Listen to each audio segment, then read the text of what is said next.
उधर चीन के राष्ट्रपति शी जिनपिंग के लिए आखिरी मौका था। बाइडेन के साथ 3 घंटे 24 मिनट तक वर्चुअल मीटिंग हुई, लेकिन जिनपिंग ने बात को संभालने की बजाय और बिगाड़ दिया। जिनपिंग ने एक बार फिर ताइवान पर बाइडेन को धमकाने की कोशिश की। सुपर पावर नेशन के प्रेसिडेंट भला जिनपिंग के आगे कहां झुकने वाले थे। बैठक के 5 घंटे बाद ही चाइनीज लड़ाकू विमानों ने ताइवान में फिर घुसपैठ की। चीन के इस रवैये का अंजाम अब अमेरिका को तय करना है, जिसका अंदाजा पूरी दुनिया को है। क्या हुआ जिनपिंग और बाइडेन की वर्चुअल बैठक में, आपको यह दिखाते हैं। बाइडेन के शब्दों का प्रहार, जिनपिंग पर हावी अहंकार। ताइवान पर शी ने धमकाया, दखल को आग से खेलना बताया। बाइडेन जिनपिंग की बैठक नाकाम, टेंशन का सेंटर बना रहेगा ताइवान। बातचीत के बाद थर्राया ताइवान, चीन के फाइटर्स से गूंजा आसमान। ताइवान में एक बार फिर चीन के फाइटर विमानों की टोली पहुंची। इस बार 8 विमान। हर बार की तरह ताइवान की हवाई सीमा में दाखिल होकर चाइनीज विमानों ने ताइवान को उकसाया। मुश्किल से 5 घंटे बीते थे। जिनपिंग और बाइडेन के बीच करीब 3.5 घंटे बातचीत हुई थी, लेकिन इस बातचीत का क्या नतीजा निकला, चीन ने अपने फाइटर्स को ताइवान भेजकर साबित कर दिया। जिनपिंग जिस रसूख का ख्वाब देखते हैं, जिस मुल्क की ताकत की बराबरी में चीन को लाने का लक्ष्य रखते हैं, जिस हैसियत को पाने के लिए दिन रात हथियारों का टेस्ट करते हैं, उसी शख्स से जिनपिंग की डायरेक्ट बातचीत। बहुत बड़ा फर्क है बाइडेन और जिनपिंग में। एक दुनिया के सबसे ताकतवर मुल्क के नेता हैं, तो दूसरा अपने देश का सबसे ताकतवर नेता। लिहाजा पहले से ही तय था, अमेरिका झुकेगा नहीं, बल्कि चीन को समझा बुझाकर झुकने के लिए कहेगा। लेकिन बैठक के दौरान भी जिनपिंग का अहंकार हावी रहा। पूरी दुनिया को जिस बैठक से बहुत बड़े नतीजे की उम्मीद थी, वो पूरी नहीं हुई। पहले दोनों देशों की मीडिया रिपोर्ट्स से दुनिया को पता चला कि बाइडेन और जिनपिंग की मीटिंग से कुछ हासिल नहीं हो सका, और उसके बाद ताइवान में चीन के विमानों की घुसपैठ ने मुहर लगा दी कि चीन अब सुपर पावर को अहमियत नहीं, चुनौती दे रहा है।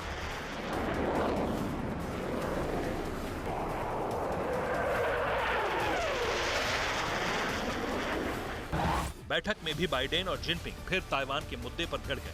बाइडेन के आगे जिनपिंग की हनक तो गायब थी, लेकिन ताइवान पर तनाव कम नहीं हो सका। सुपर पावर नेशन के जिस लीडर से जिनपिंग मिलने से कतराते हैं, कोरोना का बहाना बनाते हैं, वो जब सामने आए तो बातचीत का दौर 3 घंटे 24 मिनट तक चला। जिनपिंग ने अपने आत्मविश्वास को बनाए रखने के लिए खूब तैयारी की थी। अपने हर पाप और फरेब पर सफाई देने की पूरी प्लानिंग थी, लेकिन सबसे अहम था ताइवान का मुद्दा।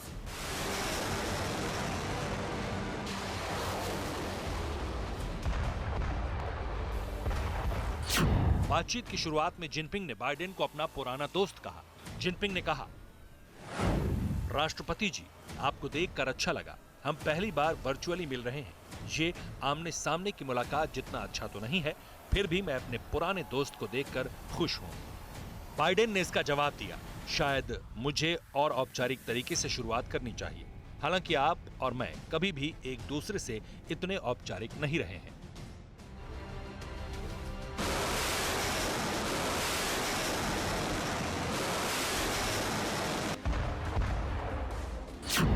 बाइडेन ने जिनपिंग को हद में रहने की चेतावनी बहुत सलीके के साथ दी और ये समझाने की कोशिश भी की कि सभी देशों को नियमों के मुताबिक ही काम करना चाहिए।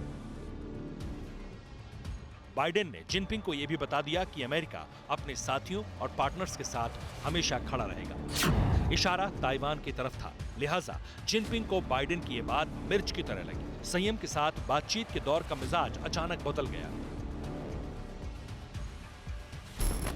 तिलमिलाए जिनपिंग ने धमकी देने के अंदाज में कहा कि ताइवान के मामले में हस्तक्षेप आग से खेलने जैसा है। ताइवान के मुद्दे पर जिनपिंग ने अमेरिका को बैकफुट पर लाने की जोरदार कोशिश की। चीन की मीडिया के मुताबिक जिनपिंग ने कहा, ताइवान की आजादी चाहने वालों के खिलाफ निर्णायक उपाय करने होंगे। अगर अलगाववादियों ने रेड लाइन को पार किया तो चीन को कड़े कदम उठाने होंगे।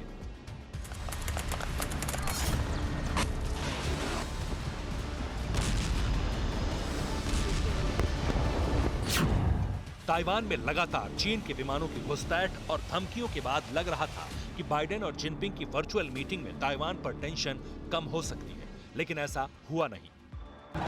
चीन ताइवान पर क्या कहने वाला है, इसका अंदाजा वर्चुअल मीटिंग से पहले ही लग गया था, क्योंकि ऑस्ट्रेलिया भी अब खुलकर ताइवान के साथ आ गया है। चंद रोज पहले ही ऑस्ट्रेलिया ने कहा था कि वो ताइवान के समर्थन में चीन पर किसी भी अमेरिकी कार्रवाई के साथ है। ऑस्ट्रेलिया के इस ऐलान के बाद चीन में खलबली मच गई थी। चीन ने ऑस्ट्रेलिया को तबाह करने तक की धमकी दे दी थी।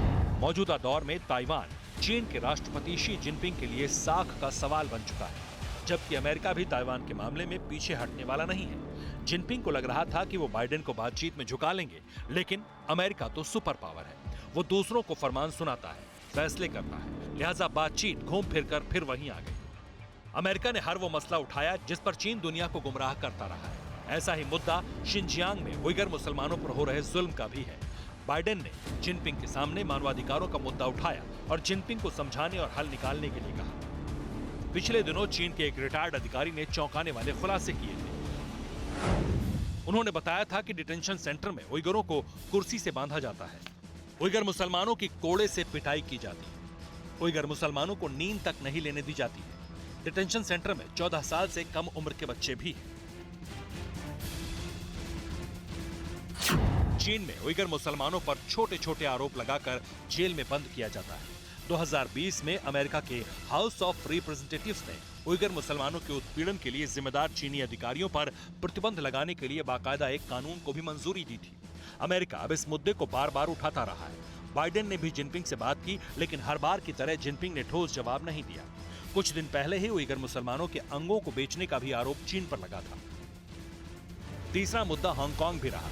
इंडो पैसिफिक में भी चीन की दखल पर बात हुई। समुद्र की सीमाओं में संयम रखने पर भी बात हुई, लेकिन नतीजा कुछ खास नहीं निकल सका। बातचीत के आखिर में बाइडेन ने जिनपिंग को एक चेतावनी जरूर दी है, और वो ये कि भले ही चीन अमेरिका से कंपटीशन करे, लेकिन टक्कर लेना भूल जाए।